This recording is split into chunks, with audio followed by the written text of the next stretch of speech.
A paz do Senhor Jesus Cristo. Amém, queridos? Você trouxe sua Bíblia? Muitos não tem assim, tem no celular. Importante ter a Bíblia para ler. Se não tiver, os irmãos vão lançar ali na projeção. Vamos abrir em 2 Samuel, capítulo 18. Deus tem uma mensagem para falar, uma palavra para o meu coração, para o teu coração. Temos a certeza que quando a gente lê a palavra, Deus já ministra poderosamente. Quando a gente ouve através de um profeta, de um mensageiro, essa mensagem ela fica mais forte ao nosso coração. Amém, queridos? 18:4, 2 Samuel 18:4.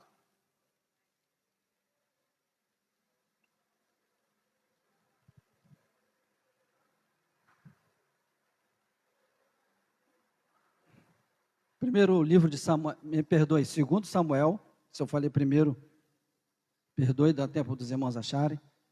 Segundo livro de Samuel, o capítulo de número 18 e o verso de número 4. Amém? Todos acharam? Vou ler na minha versão, estou com uma versão mais tradicional, revista e corrigida, parecida um pouco com aquele ali, mas dá para compreender. Vamos lá. Então Davi lhes disse: o que bem parecer aos vossos olhos, isso farei. E o rei se pôs da banda da porta, e todo o povo saiu em centenas e em milhares. Vamos orar mais uma vez? Senhor, em nome de Jesus, obrigado por essa oportunidade que o Senhor me concede de compartilhar com os meus irmãos a tua palavra. A palavra, ela tem transformado vidas, principalmente aqueles que têm um tempo diário com ela. A palavra de Deus é o nosso norte, a nossa bússola, é a nossa, vamos dizer assim, a nossa estrada, Senhor, até o teu conhecimento, até o que tu queres para a nossa vida. É a maior profecia que pode se ter ao homem. E nós estamos aqui diante dela, onde acabei de ler, Senhor. E eu tenho certeza que o Senhor tem uma palavra para cada um de nós, inclusive para mim, Senhor. Porque a mensagem, ela também é para o pregador. Então eu te peço que o teu Espírito faça-nos compreender o que o Senhor quer, que a gente possa entender todos esses mistérios que o Senhor tem reservado para aqueles que te buscam. Ó Senhor, eu também te peço que me conceda a graça, a sabedoria, e me faça lembrar de tudo aquilo, Senhor, dos momentos a qual eu tenho passado diante desse livro, estudando a vida desse homem de Deus para aprender coisas para a minha vida. Eu possa compartilhar com meus irmãos agora. Nos ajuda, Senhor, no nome de Jesus. Amém. Bom, queridos, aqueles que nos acompanham, sabem que diariamente eu escrevo, todos os dias eu escrevo. E o livro que eu tenho meditado já de um tempo, até por causa que cada dia é um versículo, é o segundo livro de Samuel. E desde 1 Samuel vem versículo por versículo. E uma coisa que tem sido fantástica na minha vida é descobrir detalhes que muitas vezes eu não me atentava antes. Eu costumo dizer que a palavra de Deus, ela é um oceano. E quando nós a olhamos de fora, a gente vê um azul, dependendo do mar, diferente, né? Um azul bonito. Quando nós nos aproximamos dela, percebemos que a água do mar, ela não é azul, ela é transparente, como todo tipo de água, ainda que seja, dependendo da poluição ou não. E à medida que aqueles que já puderam fazer isso, usar uma máscara de mergulho, um snorkel, uma nadadeira e mergulhar, você percebe que o mar de fora tem uma visão, depois que você se aproxima, você sente a temperatura, você vê a cor real, e à medida que você mergulha, você começa a enxergar coisas que você não está acostumado a enxergar quando você está do lado de fora. Assim é a palavra de Deus. Nós olhamos para a Bíblia, normalmente a gente tem uma visão da Bíblia, e quando a gente não a conhece ainda, que a gente ainda não está no Evangelho, parece que ela ainda é um monstro, é algo gigantesco. Eu sempre cito isso, que antes de me converter, minha mãe já crente, numa tarde de domingo, ela dormindo, eu peguei a Bíblia dela e li os 50 capítulos de Gênesis. Logo assim, em seguida, eu lembrava até de algumas coisas, mas não aquela, foi uma leitura como se lesse qualquer outro livro. Então, porque eu tinha aquele negócio, e todos nós, né, inclusive aqueles que já estão de tempo, têm essa visão da Bíblia, que ela é algo complexo, algo difícil de se entender, é algo que é só para os pastores, para os professores, mas não, a Bíblia é como esse oceano, que é lindo. Ele é lindo à distância, mas a partir do momento que nós nos aproximamos dele, a gente pode ter maior prazer, podemos conhecê-lo mais e podemos desfrutar mais dele. Quem já teve a oportunidade de estar em alto mar, já deve ter presenciado a experiência que é única, é inigualável, de presenciar, você olhar para os 4 cantos da terra e você só vê a linha do horizonte. Então, o mar, assim como o mar, a Bíblia, ela tem horizontes que nós precisamos alcançar. A Bíblia, ela tem muitos detalhes que a partir do momento que a gente para mergulhar nela, assim nós alcançamos e entendemos. Esse é um dos meus objetivos com o Ministério de Fé em Fé, onde meu objetivo é, eu espero que as pessoas desenvolvam esse desejo diário de cada vez mais conhecer detalhes da palavra e estudando a palavra diariamente, lendo a Bíblia diariamente, elas possam desenvolver em si esse desejo de ser um mergulhador da palavra. Não venham depender só desse momento. Eu vou falar de coisas aqui que de repente você nunca ouviu. Eu vou falar de coisas aqui que se você pensar assim, rapaz, mas onde o pastor descobriu isso? Mas isso eu descobri porque um dia eu parei para ter o meu momento com Deus e mergulhar. E é esse que é o meu objetivo. Eu não quero que aqueles que participam do projeto do Ministério de Fé em Fé, que é Vida com Deus, fiquem dependentes de pastores, dependentes de professores, dependentes de alguém que possa ter a experiência. Tanto é que o pessoal da turma 1 já está numa fase que, além de ler, não só responde um devocional, ele produz algo, ele medita. Então, mergulhar na palavra, produzir algo, refletir algo sobre a palavra, é a coisa mais tremenda. E eu tenho já de um tempo lendo sobre a vida de Davi, e já perdi as contas de quantas coisas eu já escrevi sobre ele, e o quanto eu descobri que Davi, aquele herói que a gente sempre teve a visão, o homem segundo o coração de Deus,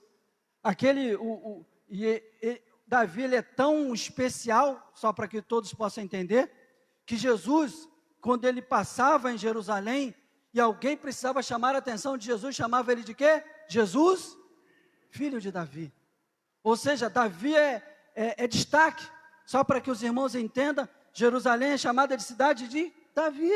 A estrela que tem na bandeira de Israel é a estrela de Davi, né? Então, esse homem que venceu Golias, que a gente sempre lembra dele desse momento, o homem segundo o coração de Deus, ninguém na Bíblia foi chamado assim. Esse homem é tão humano quanto eu e você. Esse homem errou tanto ou mais do que eu e você.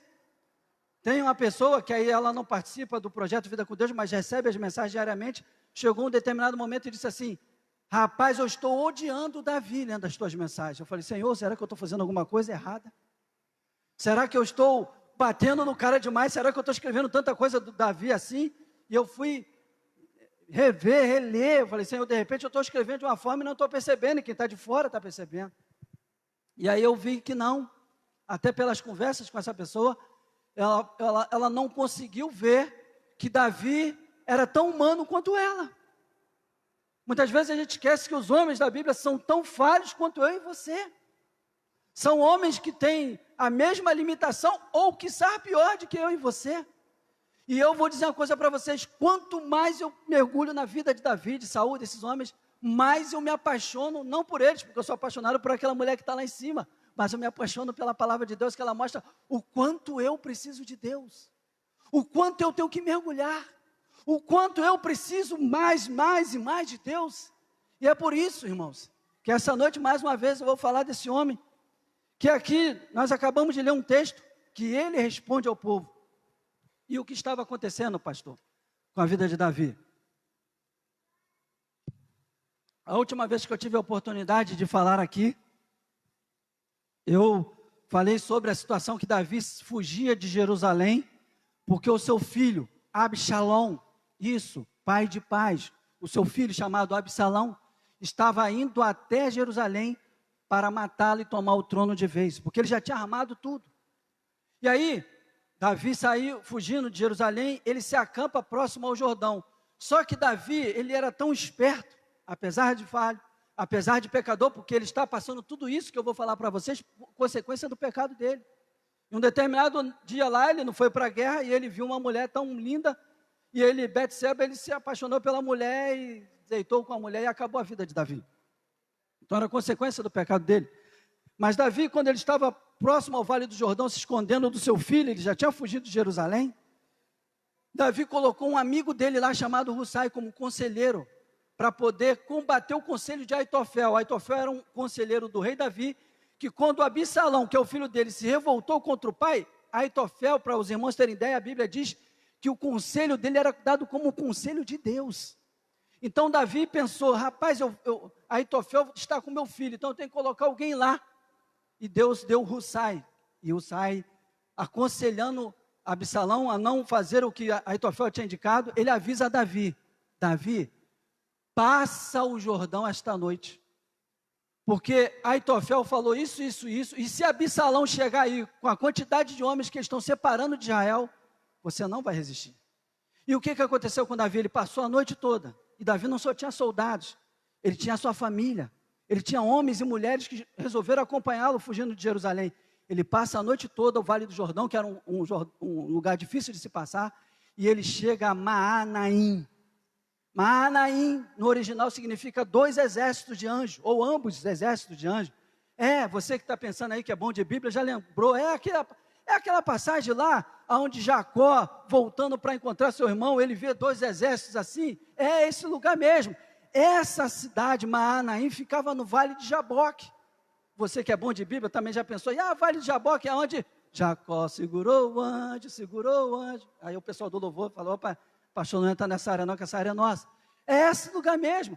Lá no Maanaim, ela era no Vale de Jaboque, aonde Jacó lutou com Deus, e ali foi mudado o nome para Israel.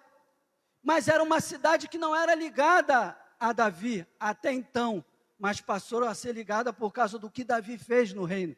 Davi, quando chega nessa cidade fugindo de Absalão, ele recebe alimentos, recebe abrigo, de 3 homens, o governador, e mais 2, sendo que um era o camarada de 80 anos, cheio do dinheiro, que ajudou Davi. Depois, quando Davi restaura o reino, ele também é ajudado por Davi. Bom, ele chega até Maanaim, fugindo do seu filho. Uma situação muito ruim. Brigar em casa é ruim, não é verdade, gente? Alguém aqui já discutiu com a esposa, com o filho, com alguém?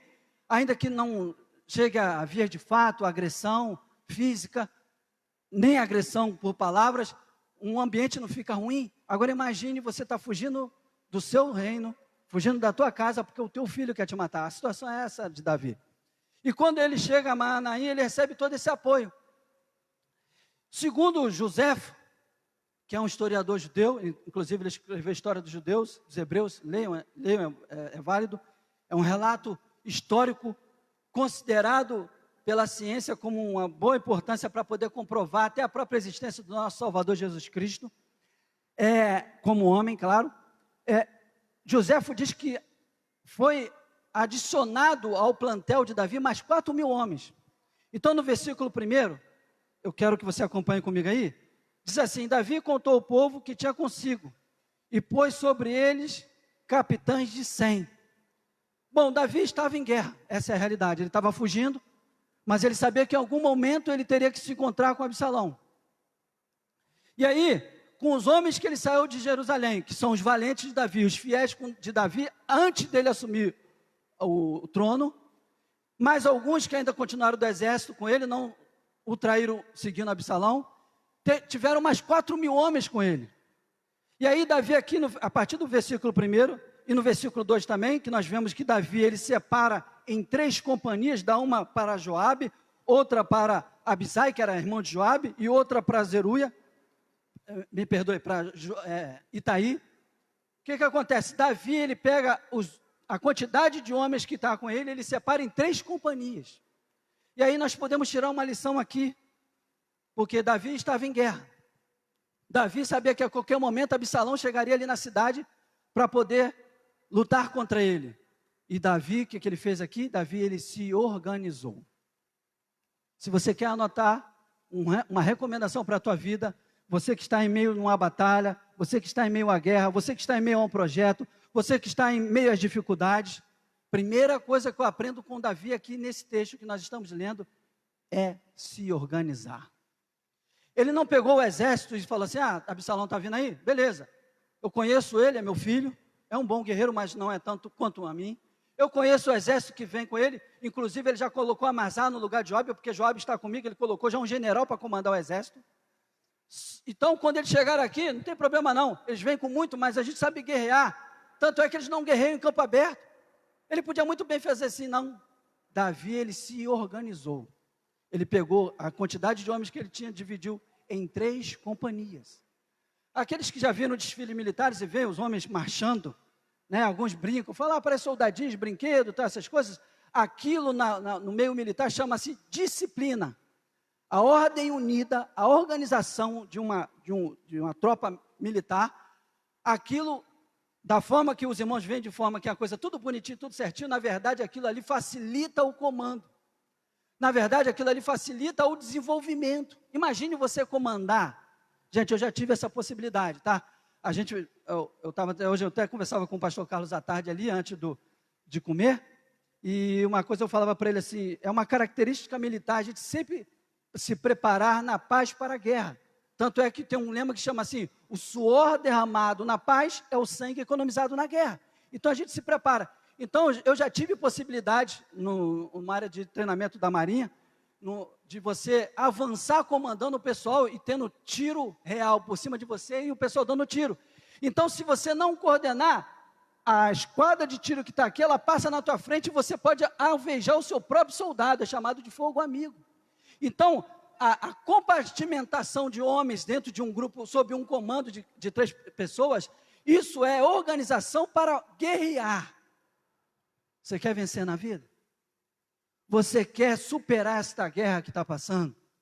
Você quer crescer espiritualmente? Seja qual o teu objetivo, comece se organizando. Gente, eu tenho muita dificuldade com desorganização. Até mesmo com a minha própria. Às vezes hoje eu sou mais saudável, mas eu já me consumi com organização. E uma das coisas que mais me consumia também no trabalho, por isso que muitas vezes eu sempre estive à frente para poder comandar e tal, é o entendimento de qual é a tua missão. Você já parou para pensar, não precisa levantar a mão, qual é a tua missão? Gente, quem não tem missão, fica perdido. Quem não sabe o que vai fazer, não tem prazer nas coisas. Ainda que a tua missão não seja ser um pastor, ainda que a tua missão não seja ser um missionário, ainda que a tua missão não seja ser um diácono ou qualquer função eclesiástica, mas quando nós não entendemos qual é a nossa missão, a gente não sabe o que fazer e automaticamente não se organiza. Ora, se há muitos que sabem o que querem fazer, pastor, eu quero ser um grande empreendedor, pastor, eu quero ser um professor, pastor, eu quero ser um engenheiro, pastor, eu quero ser pastor. Se pessoas que já sabem o que vai fazer, já não se organizam, quanto mais quando não se entende qual é a sua missão. Então, nesse primeiro ponto, eu quero levar os irmãos a entenderem e pensarem, se nunca pensarem, perguntar para si próprio e perguntar para Deus, Senhor, qual é a minha missão? De repente você já é bem encaminhado na vida profissional, tem sonhos na vida profissional e já está até cumprindo isso, mas se você não tem na vida espiritual, eu quero te convidar, qual é a tua missão? É só vir sentar, é só vir participar? Deus tem uma missão para cada um de nós, Deus tem uma ordem para cada um de nós, e se você quer cumprir isso, se você deseja ou se pelo menos está sendo incomodado, precisa se organizar, precisa pensar no que vai fazer, precisa articular, pensar nos prós e contras. Eu acho legal também, eu vejo, fico avaliando as coisas, às vezes as pessoas vão muito de emoção. Deus falou. Alguns irmãos já sabem, quando alguém vem para mim, pastor, Deus falou comigo, eu tenho certeza que Deus falou? Quando a gente questiona só isso, a pessoa já fica em crise, porque a falta de certeza da missão, a falta de certeza de entender quem é, já não leva a nada, a não ser a emoção. E aí a emoção é contrário da organização. Tomar decisões porque, eu senti um vento aqui. Irmão, tem um vento aqui. Ih, irmão, acho que um anjo está passando aqui, hein? Mistério. A gente está brincando, isso é muito comum no meio pentecostal, mas a gente vê isso no meio nosso também tradicional, gente. E não é nada demais não, é o ventilador que está batendo aqui. Então, quando nós não entendemos qual é a nossa missão, quando a gente não entende o que é o que Deus está fazendo na minha vida, eu fico perdido. E aí, é emoção e é contrário à organização. Versículo 3. Nós vemos, me perdoe, no versículo 2, nós vemos que Davi, aqui o texto cita, que ele entregou um na mão de Joabe. Joabe e Abisai, os dois eram filhos de Zeruia, automaticamente eles eram sobrinhos de Davi.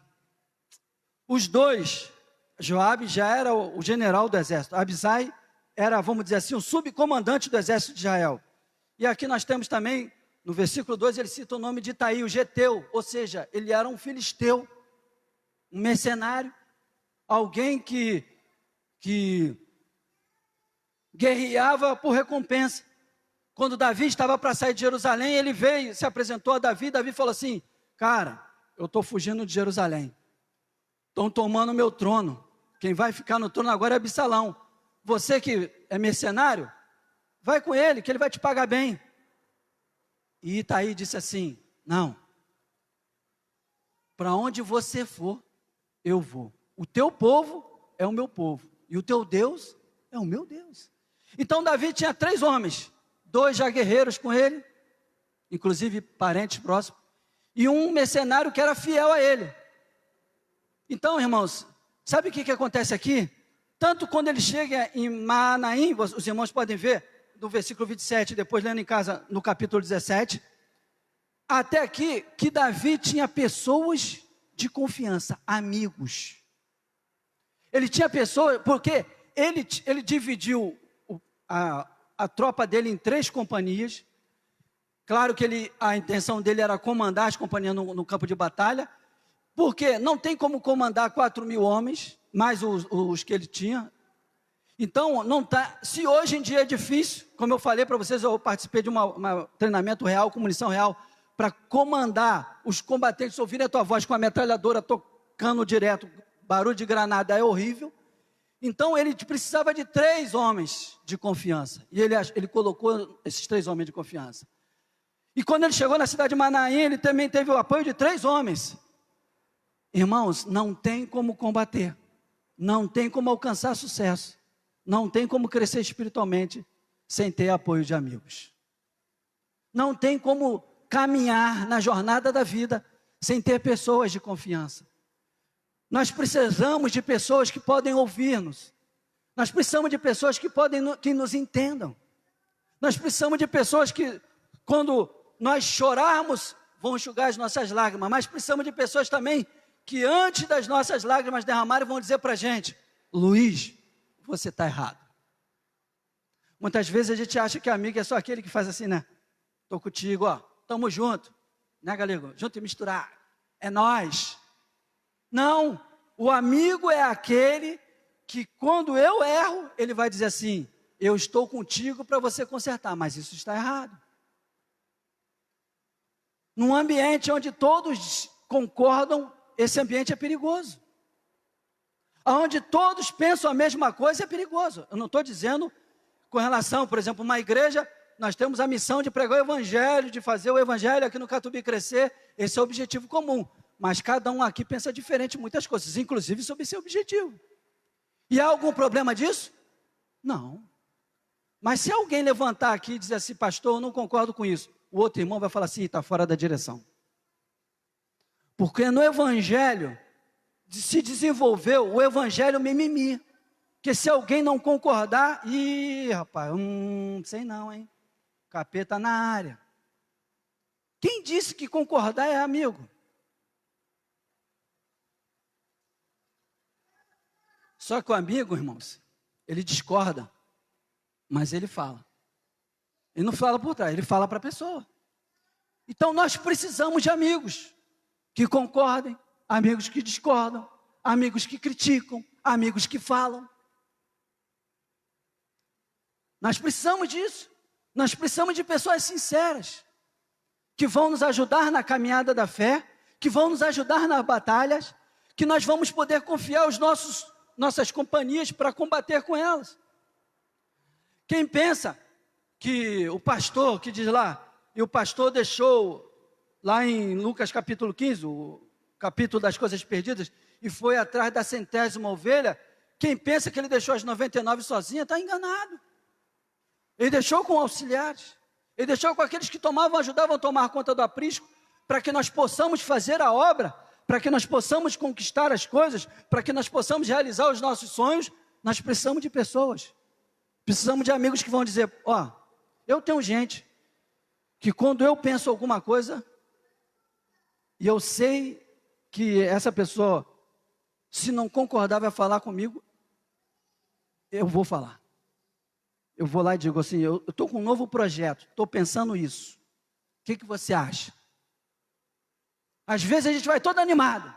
Eu pensei nisso, aí faz aqui, parece até o Chaves, né? E vai lá, não é isso, Moisés? Não é o Chaves que é assim? E aí a gente vai lá. A gente fala todo empolgado. Aí esse amigo, ele faz assim mesmo. Emoção zero. Aí eu falo assim, Jesus, mas eu estou empolgado, eu estou um negócio. Aí quando acaba de falar, ele, Almeida, tu pensou nisso? Rapaz, não. Almeida, é isso? Não.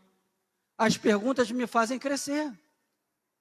Mas muitas vezes a gente está procurando amigos que eles só vão concordar com a gente e vão nos levar para o fundo do poço. Um grande pregador americano, gente, ele caiu em pecado. Para os irmãos entenderem como Deus usava ele, vinha pastores de outras igrejas sentarem nos primeiros bancos para ver ele pregando, para anotar o sermão dele, para estudar e para pregar nas suas igrejas. Depois que ele caiu, ele fez uma reunião com todos os pastores que o seguiam. E ele disse assim, eu sou o culpado de ter caído, o pecado é meu. Mas nunca nenhum de vocês disseram que eu estava errado alguma vez. Nenhum de vocês disseram para mim, eu estou errado. Só para vocês entenderem, Joabe, depois em casa, eu sei que você vai ler, que você quer se aprofundar na vida de Davi, ou então, segue lá, Ministério de Fé em Fé, vai receber a mensagem, vai chegar lá. Quem está na lista 1, quem entrar agora vai levar anos para receber, vai entrar na lista 8. Mas um dia chegar lá, tenha fé. No continuidade aqui no capítulo 18 e 19, você vai ver que Joabe chama a atenção de Davi. Olha só, os teus soldados foram lá proteger você, e você agora está chorando pelo teu filho que te traiu, queria te matar? Amigo, foi lá falar. Então nós precisamos de pessoas assim. Eu louvo a Deus, porque graças a Deus eu tenho pessoas que dizem, Luiz, você está errado. Mas também tenho pessoas que dizem assim, Luiz, você caiu, eu estou aqui para levantar junto. Nós precisamos disso, gente. Não tem como caminhar na fé. Não tem como vencer uma guerra como a de Davi, uma guerra espiritual como a eu e você estamos passando, se nós não tivermos pessoas para dividir o fardo com a gente e guerrear com a gente. Pastor, eu não tenho porque eu não confio em ninguém. Provavelmente você não confia nem em você mesmo. O teu maior obstáculo é o medo. Quando nós não confiamos em nós não confiamos no próximo.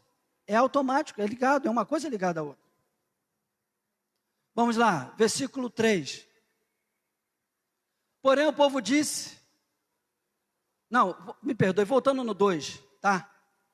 Na parte final do 2 diz assim, eu também, juntamente, sairei convosco. Davi separa as 3 companhias e fala assim, eu vou com vocês para a batalha. Aí agora sim nós vamos no 3. Porém o povo disse, não sairás, porque se formos obrigados a fugir, não porão o coração em nós. E ainda que metade de nós morra, não porão o coração em nós, porque ainda tais como nós somos. Ajuntarás 10.000, melhor será que da cidade nos sirva de socorro. Só para os irmãos entenderem. O povo falou para Davi, Davi, você não vai para o combate com a gente. Eles tinham primeiro a consciência que o povo que estava com Absalão era maior. Mas eles dizem aqui sobre a importância de morrer 10 mil deles e não morrer Davi. Davi era um guerreiro super experimentado no campo de batalha. Ele já começou a sua guerra vencendo um gigante filisteu que era o campeão, além de contar o urso e o leão que ele venceu quando ninguém sabia. Mas eles mostram, num primeiro momento, uma preocupação do rei morrer. Mas se depois eu vou daqui a pouco ler, nós lemos o 4, na verdade, quando iniciou, mas na verdade existia uma preocupação entre todos de qual seria a reação do rei Davi no campo de batalha diante de ver ou o seu filho sendo morto por alguém ou ele ter que matar o seu filho. Davi estava num momento muito difícil da vida dele. Volto a dizer, tudo isso por causa, em consequência do pecado dele com Betseba. Eu fico pensando, né, e quando eu meditei sobre isso, muitas vezes eu fiquei pensando assim, rapaz, não é para a gente jogar pedra em Davi, porque nós somos iguais. O camarada estava, o reino dele, olha, nos capítulos que antecedem, o reino próspero, não tinha mais batalha. Ele tinha vencido todos os grandes inimigos, filisteus, os outros zeus, todos em volta, e Davi tinha vencido. O reino estava em paz. E ele resolveu lançar tudo isso por causa de um lance. Já reparou que às vezes a gente negocia as coisas de Deus por um prato de lentilha? Não foi assim que o jovem chega a Esaú e fala, o que me serve para Jacó? O que me serve a minha primogenitura se eu estou com fome? Nós somos muito ligados ao aqui e agora. Sabe, ao desejo da nossa carne, a gente é muito levado pela emoção. Volto a dizer, isso é falta de entender quem nós somos e qual é o nosso propósito. Queridos, ao final desta mensagem, eu espero em Deus que, pelo menos se você não pensou nisso, tenha uma ideia. Que quando nós entendemos qual é o propósito de Deus para a nossa vida, ansiedade, depressão, desviar do evangelho, o pecado, vai perder a força, porque a gente vai entender cada vez mais que nós somos filhos de Deus, e ainda que essas coisas possam nos causar prazer, ainda que possam nos trazer status, reconhecimento humano, não se compara a estar eternamente no céu com o Senhor. Então, Davi, ele estava passando tudo isso por causa disso. Então ele estava tendo o seu filho como inimigo. E ele tinha que ir agora para o campo de batalha, então o povo sentiu uma certa insegurança nele. Essa era a realidade. Como será a reação de Davi no campo de batalha? Como será que Davi vai reagir quando vê Absalão? E a gente prova isso, versículo 5. Quando ele já é convencido de não ir para o campo de batalha, você vai ver que ele fala assim para os 3 capitães e para todos os exércitos verem. Brandamente tratai por amor de mim ao jovem Absalão.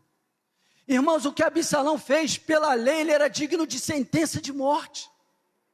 Ele é uma rebelião contra o pai e contra o rei. E Davi queria dar um jeito de o seu filho não morrer no combate. Cara, filho dele. Então, o povo, o exército entendia, se Davi for com a gente, ele vai ter dificuldade no campo de batalha e corre risco da emoção de Davi atrapalhar a nossa guerra, inclusive nos levar à derrota. Nós precisamos entender isso, gente. Por isso que muitas coisas no Evangelho, muitas coisas nos nossos projetos, muitas coisas nos nossos sonhos, eles não progridem, porque a gente tem dificuldade de encarar a realidade. Essa era uma realidade. E o povo não quis comprometer, porque estava em jogo, não era só a vida de Davi, o pai, rei, e a vida do outro cara que queria ser rei, o filho. Estava em jogo a segurança da nação. Imagine, Davi conseguiu fazer um reino forte, que as nações em voltas não se levantavam mais contra Israel. Estava em paz. Começa uma guerra interna, o que acontece? Será que as nações vizinhas iam atacar Israel, sim ou não? Então estava em jogo a paz de Israel. Estava em jogo muito mais do que uma briga de família. Querido, Ops, preste atenção. Ó, fica ligado. Se você quer vencer na vida, se você quer crescer espiritualmente, se você quer realizar os seus projetos, comece a jogar com a realidade e não deixe o lado sentimental atrapalhar seus objetivos. Estava, acho que conversando com o Nilton hoje, lembrando de um amigo que mandou uma mensagem para o sobrinho, né? Que falou assim, não, deixa, aqui é cabo, não era lá no quartel? Lá é tio, aqui é cabo. Não foi isso? Quantas vezes eu vi isso? Eu lembro-me, quando eu estava me preparando para fazer um curso de operações na Marinha, que eu acabei não fazendo, que Deus mudou toda a minha rota. Eu estava preparando para fazer um curso de comandos e treinava direto.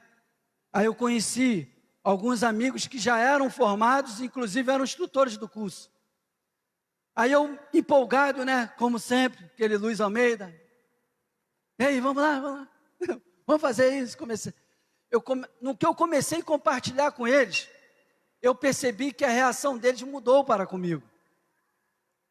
E aí eu fui diminuindo, porque eu falei assim, rapaz, eu acho que não era para ter falado não. Sabe quando tu fala alguma coisa e tu pensa assim, eu acho que não era a hora. E aí eu dei uma segurada. Aí eu fui falar com outros amigos. Rapaz, eu acho que os caras não gostaram não, pô. Eles já tiraram o curso, já tem um brevet. Aí eles falaram assim, Almeida, vem cá, Almeida. Menino, vem comigo, menino. Você falou para os caras errados. Mas por quê? Cara, eles são os instrutores. Eles vão arregaçar você, vão te cantar a madeira em você. Mas é assim, ele é, amigo. Lá, quando alguém é amigo, ele rala mais ainda, porque ele quer formar os melhores. Não tem emoção. Ah, não, é meu amigo, deixa passar aí. Fica. Esse não, ó, deixa esse cara aqui, porque esse cara aqui é fera. É nosso. Não. O cajado é maior. A cobrança é maior. Por quê, pastor? É maldade? Não. Porque tem que se formar o melhor. Se nós pensamos, se estamos preparando alguém para a guerra, nós temos que formar os melhores. Porque é esse mesmo. Uma vez, um jovem, eu não lembro a graduação dele, mentiu para mim. Eu chamei ele no canto e falei assim, eu posso agora te dar uma parte e você ser preso. Só que eu quero te ganhar, te transformar, porque o que você fez é digno de ser expulso das Forças Armadas. Sabe por quê? Ele, mas foi só uma coisa tão simples. No campo de batalha, eu com a arma atirando no inimigo e você do meu lado, você vai me matar. Que isso? Vai, porque teve desvio do teu caráter. Então nós precisamos aprender isso em todas as áreas, inclusive no Evangelho. Não, pastor. Eu costumo dizer que o diabo não inventou nada, nem o inferno. Que o inferno, para quem não sabe ainda, o inferno é uma criação de Deus. Quem criou o inferno foi Deus.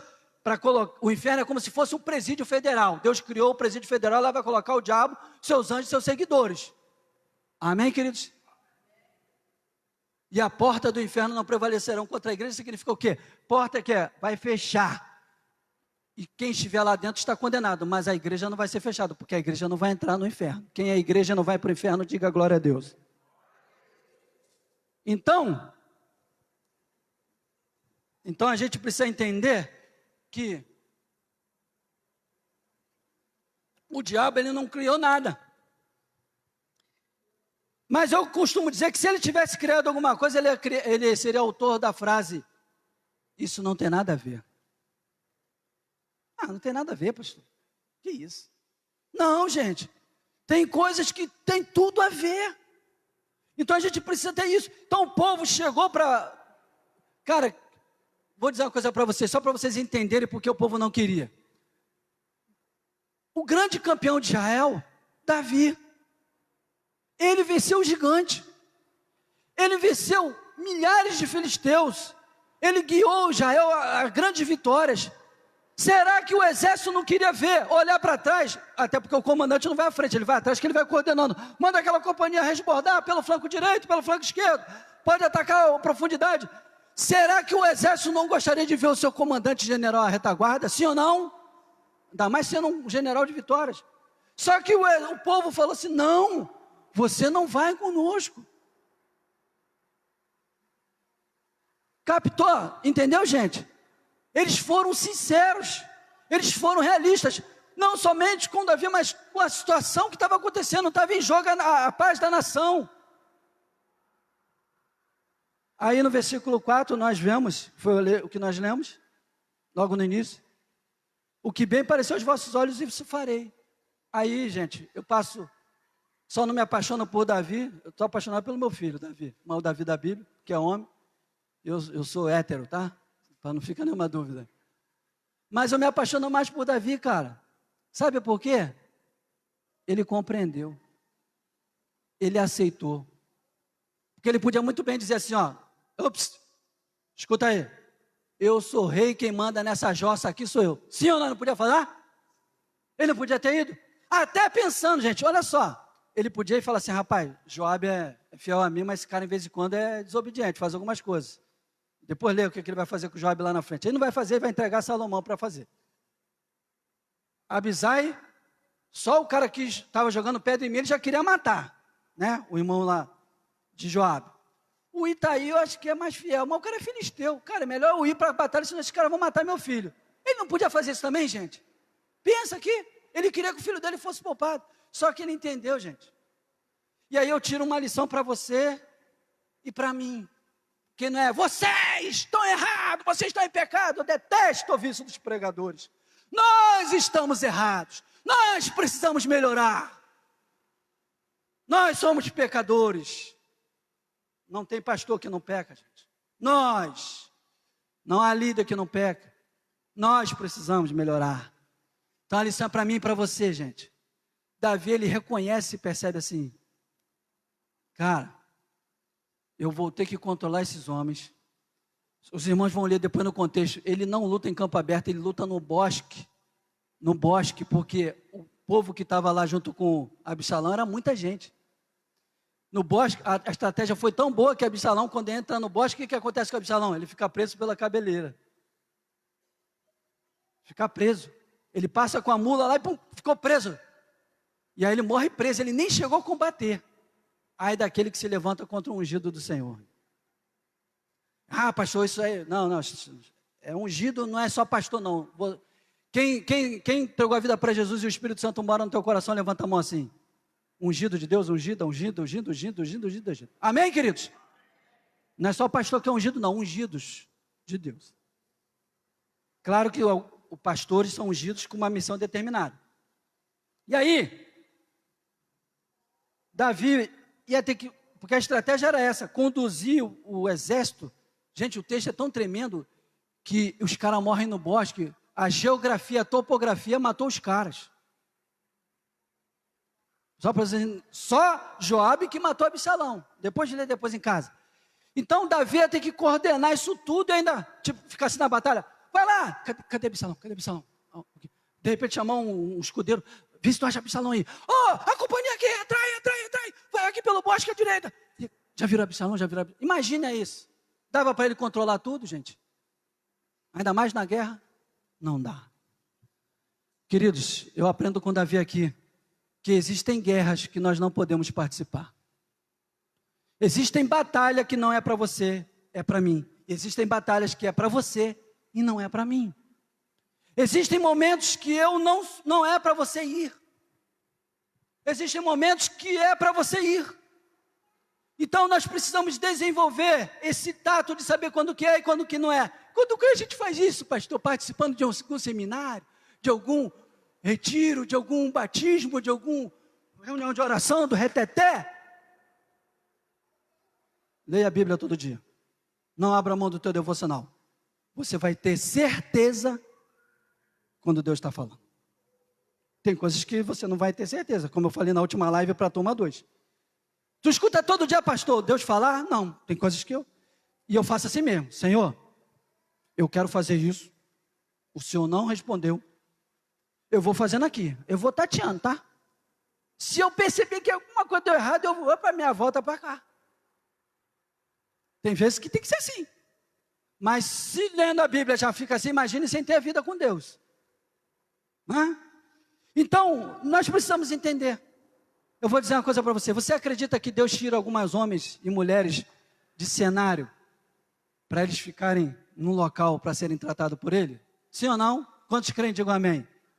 Eu posso citar uma pessoa que eu já vi a entrevista dela, podcast, eu sou o maior consumidor de podcast, ainda mais quando são pessoas de Deus. A irmã Ana Paula Valadão é um exemplo. Lembra que o Diante do Trono era uma febre, né? Aí Deus fez assim, ó. Ela mesma fala. Passou por uma crise de ansiedade também. Então, muitas vezes Deus tira o rei Davi e fala assim, Davi, ele não falou com ele não, mas ele entendeu que todo o processo não era para ir. Você não vai para lá não, tá?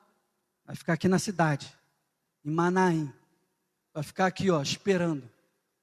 Porque tudo isso, quando ele sai de Jerusalém, ele fala assim, não se levanta, não precisa matar esse cara não, porque é Deus que está trabalhando na minha vida, é processo. Eu falei até isso na última vez aqui. Então nós precisamos entender isso, querido, querida. Fica ligado. Tem vezes que a gente tem guerras, tem vezes, tem lugares, tem missões que não é para você. Vou dar só um exemplo. O pastor hoje falou do irmão João Alves, né? Ele tinha um trabalho no presídio, lembra disso?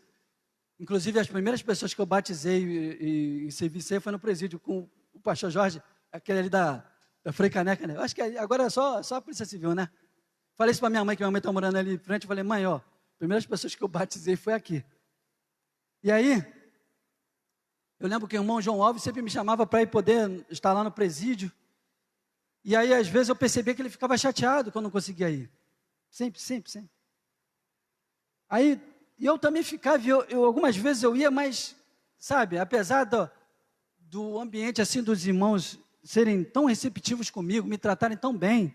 Gente, não foi essa situação, mas uma vez que eu fui visitar meu sobrinho no presídio da Quinta da Boa Vista, esse dia eu não preguei, eu fiquei no gabinete pastoral lá, do pastor lá, conversando com meu sobrinho. Rapaz, nunca vi um gabinete tão limpo como aquele, o chão brilhava, né? Mas quando eu ia nos trabalhos, eu tentava e não dava, gente. Mas eu ia, sabe, eu sofria. Uma das coisas, eu poderia citar aqui várias coisas que eu já fiz para agradar o irmão, mas, sabe, não descia. Eu posso citar um exemplo também, assim que eu me converti na escola de sargento, e ali, os irmãos eu colei com os irmãos, onde eles iam, eu ia com eles. Aí eles montaram um trio de coral, né, de vozes, virou quarteto por causa de mim, que eu ia também. Aí tinha um irmão lá, um músico, o nome dele é Gideão, até hoje, a voz dele é, Pai do Senhor, bem brava, né, ele, como cego, andei, irmãos, eu cantei tanto, e teve uma hora que eu cheguei para eles e falei assim, gente, o quarteto vai ter que virar trio, que não dá para mim. Só que eu ia muitas vezes forçado, sabe, querendo agradar os irmãos. E aí acabou que eu não fui, acabou que o quarteto não virou nem trio, não virou doido, virou fantasma só. E nessa vez do irmão João, eu sofrendo, até que um dia eu cheguei para o irmão João e falei, irmão João, o senhor me perdoa? Ele, o que foi, irmão Luiz? Pô, já tentei, eu vou, mas não dá, irmão. Não é a minha praia. Não é, essa guerra não é para mim. Só que muitas vezes a gente não entende, gente, que cada um tem uma identidade. Cada um tem um chamado. Nem todos vão chegar aqui com a facilidade que esses irmãos têm e vai pegar essas 5 cordas aqui e vai emitir um som. Para quem não sabe, quando eu cheguei na igreja, eu não tinha ministério de louvor praticamente. Tinha o André, o Robson, que hoje eu tive muita felicidade de encontrá-lo, que ajudava o pastor Carlos. E de vez em quando tinha o Leonardo lá de Petrópolis, que tocava na bateria, que fazia assim com a baqueta. Eu até brincava com ele. E o pastor Carlos falou assim, tu não quer tocar não? Quem nunca quis tocar? Eu sempre quis. Violão, comprei, ganhei um violão. Irmãos, eu ganhei um violão. E ficava aqui, brengue. Carlão passava os exercícios, eu ia para casa e brengue, e não saía nada, irmão. Aí eu olhava para a Bíblia e ela falava assim, venha. Parecia até aquele, open your mind. E era a Bíblia, não era o louvor. Graças a Deus, hoje eu tenho um lá em casa que toca tudo. Mas não dava, gente. Então a gente precisa entender para que eu fui chamado. Qual é a minha vocação? Quando a gente entende isso, a gente pode estar lá no Éden. E aí vem a serpente e vai falar assim, é dessa fruta aqui que vocês não podem comer? A gente vai falar assim, eu posso comer todas as outras, essa daí, ó. Porque eu posso até comer dessa fruta, eu vou ficar, e aí eu não vou morrer. Só que eu vou ficar longe daquele que mais me ama e todo dia na viração do dia vem me ver. E eu tenho um prazer de falar com ele, eu não sinto vergonha porque eu estou nu. E ele fala de coisas que ninguém jamais falou comigo. Gente, quando a gente entende isso, qual é o nosso chamado, qual é a nossa vocação, a gente vai entender que tem guerras que eu não tenho que ir. E eu vou ser tão maduro para dizer assim, irmão, eu não vou. E se você ficar chateado, eu não quero que fique chateado, mas eu não vou, porque eu não quero ir. Não é meu chamado, não vou entender disso e acabou. A gente precisa de gente assim. Nós precisamos crescer. A gente precisa entender que nosso chamado é individual. Cada um tem um chamado, cada um tem uma missão, cada um tem uma guerra. Cada um tem uma vocação. E quando a gente entende isso, não há ninguém que nos tira isso. E Davi entendeu, Davi sabia. Davi era guerreiro, irmãos. Era a especialidade dele a guerra, mas ele entendeu que aquela guerra, naquele dia, não era para ele lutar. Tem coisas que não é para você lutar. De repente você está sofrendo. Eu já sofri muito, gente. E continuo, em vez em quando, só algumas coisas que não quer dizer que eu parei de errar. Porque eu estava indo para guerras que não eram minhas. Muitas vezes nós estamos indo em combate para agradar os outros. Estamos fazendo o que os outros esperam da gente. E aí vem ansiedade, vem depressão, vem um montão de doenças psicossomáticas. Nós precisamos entender cada vez mais que cada um tem um chamado. Num relógio de corda, existem várias engrenagens. Tem a maior, tem uma menor e tem a principal que gira. Se os irmãos olharem, tem várias que vão somando, uma encaixa na outra, mas tem aquela do eixo central. E as do eixo central, elas são pequenininhas. Tem a grandona, mas tem umas pequenininhas. Como dizem meus amigos gaúchos, as pequeninhas. Sabe? Aquela pequenininha, ela é tão importante contra a maior. Se tirar a pequenininha ali, o que acontece? O relógio para. Então, igreja, reino de Deus, teus sonhos, as guerras, projetos, empresa, são feitas de várias engrenagens. E se essa engrenagem não entender e querer se encaixar no espaço da maior, vai quebrar. O relógio não vai funcionar. Mas quando cada um de nós entendemos que assim, eu sou pequeno, eu ganhei só um talento. Olha a parábola dos talentos. O cara ganhou 5, foi lá e granjeou e ganhou mais 5. O outro de 2 não tinha a mesma capacidade, porque o texto diz, e cada um recebeu segundo a sua capacidade.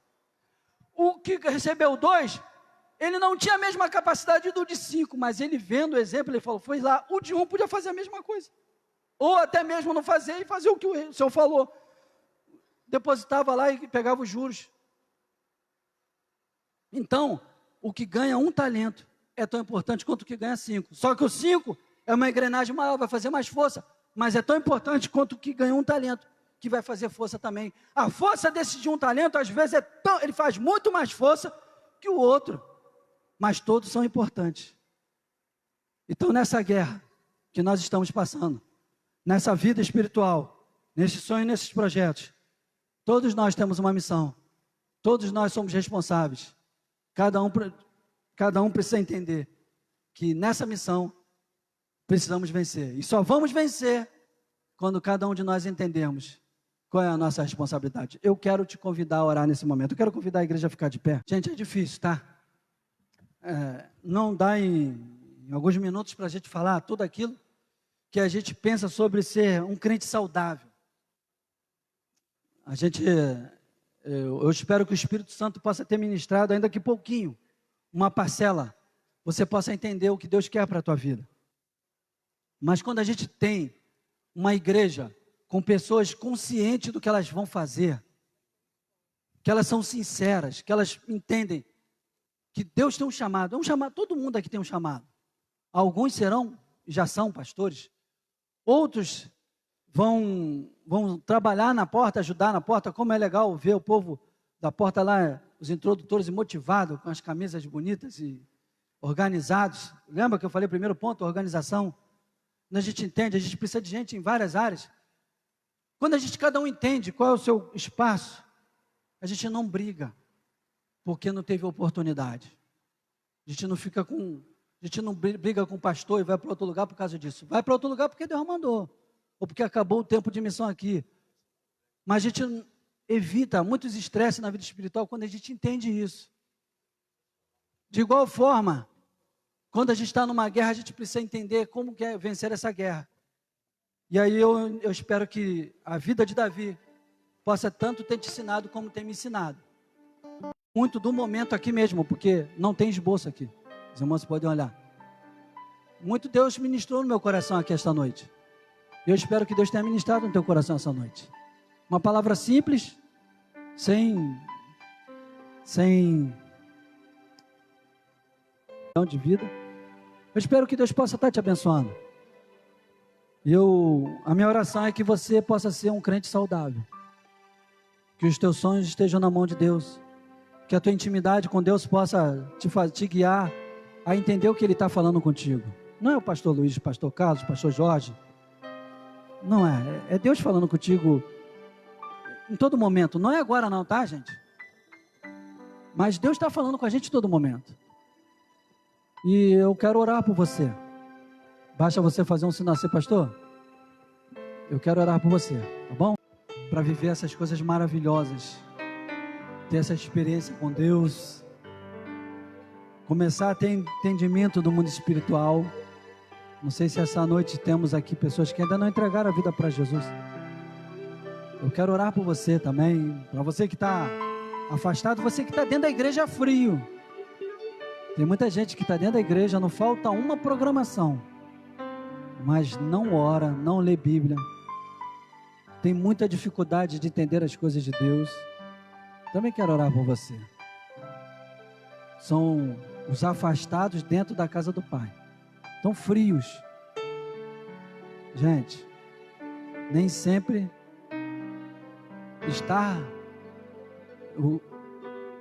não é o prédio que vai subir. Não é o prédio que vai ser arrebatado. Ele voltará para nos buscar. E Ele levará todos aqueles que têm a marca dEle. Todos aqueles que abriram o coração para Ele. Ah, pastor, eu abri a mão, o coração, tudo um dia. Mas eu estou fraco na fé. Confesso, Senhor, estou sem ânimo. Estou triste com algumas coisas. Inclusive o que o Senhor fez. É verdade, a gente pastor, a gente erra muito. Mas eu quero te dar a oportunidade de Deus, o Espírito Santo, te aquecer novamente. Quero te dar a oportunidade de você sentir como o rei Davi, a tua alma encantar, adorar o Senhor, sentir prazer na palavra. Eu quero orar por você. Só levantar tuas mãos. Deus abençoe. Deus abençoe tua mão. Deus te dê força. Deus te guarde sempre. Senhor, em nome de Jesus, eu quero entregar nas tuas mãos, Senhor, as nossas vidas, a minha vida com a vida dos meus irmãos. Nesse momento, como sacerdote, eu intercedo por eles, mas eles têm a liberdade de falar com o Senhor também, porque eu não estou entre eles e o Senhor. Nós todos estamos diante do Senhor, e o Senhor o véu já não existe mais, já foi rasgado. E nós estamos na tua presença, o Senhor se faz presente aqui. Eu quero te louvar, Senhor, porque o teu Espírito tocou no coração de cada um de nós, e em especial das pessoas que pediram, eu quero uma oração. O Senhor conhece a dificuldade de cada um. O Senhor conhece aqueles que estão frios na fé, aqueles que estão na luta, aqueles que estão passando dificuldades como o rei Davi. E eu quero te pedir, Senhor, em nome de Jesus, que o Senhor dê uma força sobrenatural, que o Senhor ajeite as coisas, assim como o Senhor ajeitou para Davi, assim como o Senhor moveu pessoas para ajudar Davi, que o Senhor mova pessoas para ajudar-nos, Senhor, assim como o Senhor providenciou uma cidade fortificada, porque Anaim era uma cidade fortificada, que o Senhor providencie fortificações para nos proteger dos dias difíceis. Senhor, de igual modo eu te peço que a gente não fique um minuto, um dia, Senhor, sem ouvir tua voz.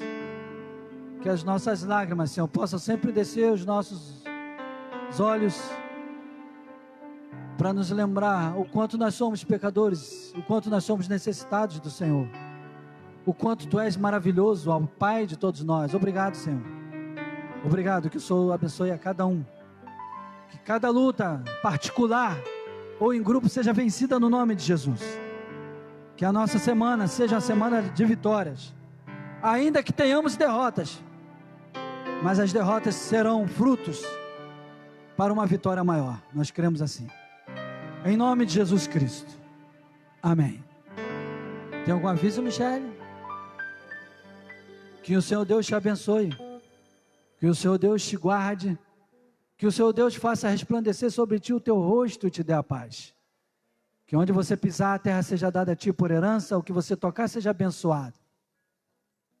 Que o discernimento espiritual, que a mensagem pregada esta noite, possa ficar gravado na tua vida, para que onde você for, você seja o reflexo das palavras do Senhor na tua vida.